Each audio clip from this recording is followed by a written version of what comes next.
known for its appalling, horrific publicity stunts. But PETA's far more darker side is its shadowy connections to the violent Animal Liberation Front and Earth Liberation Front. Both groups are responsible for more than 1,100 attacks, causing more than $110 million worth of damage in the US. Now, in fact, last May, the FBI's Counterterrorism Division declared them America's #1 domestic terrorist threat. Yet both groups have received support from PETA. Now, if PETA funds terrorism and permits terrorism to serve its ends, how can you stand here today and say that you're not terrorists? I think what we should try and do tonight is deal in facts. PETA have never made a donation to either of the groups that Mr. Lapierre accuses us of. What we have done in the past is made a select few donations to individuals for their legal defense. And this was in cases where those individuals were being prevented from speaking up on behalf of animals.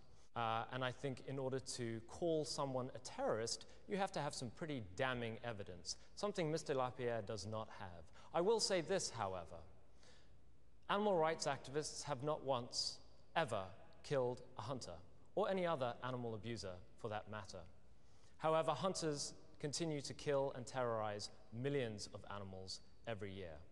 My question is, who is the violent party here? Okay, so wait. The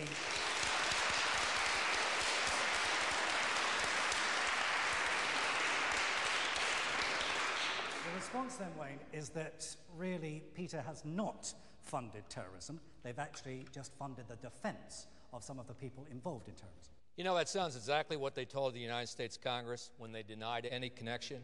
But follow the money. IRS records show PETA gave money to the Earth Liberation Front just a month before it set a $5 million fire at the University of Washington. That same year, ELF firebombed in Vail, Colorado, a ski resort, $12 million in damages.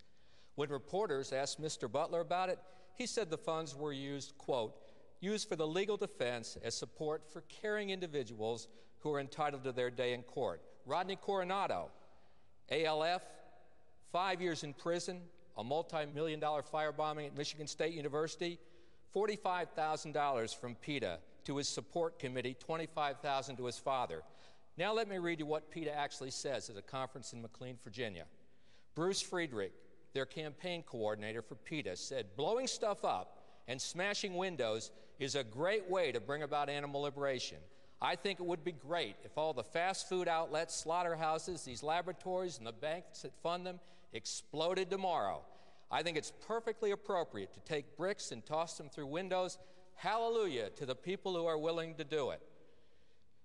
Ingrid Newkirk, their president, went on to say, you can't legally deface someone's property, but if you're somewhere and no one's looking, go ahead. And she recently told PETA members not to cooperate with FBI investigations. Mr. Butler, you can't have it both ways. Did your organization perjure yourself before Congress? Let's just keep it to an organized way. So what we're hearing then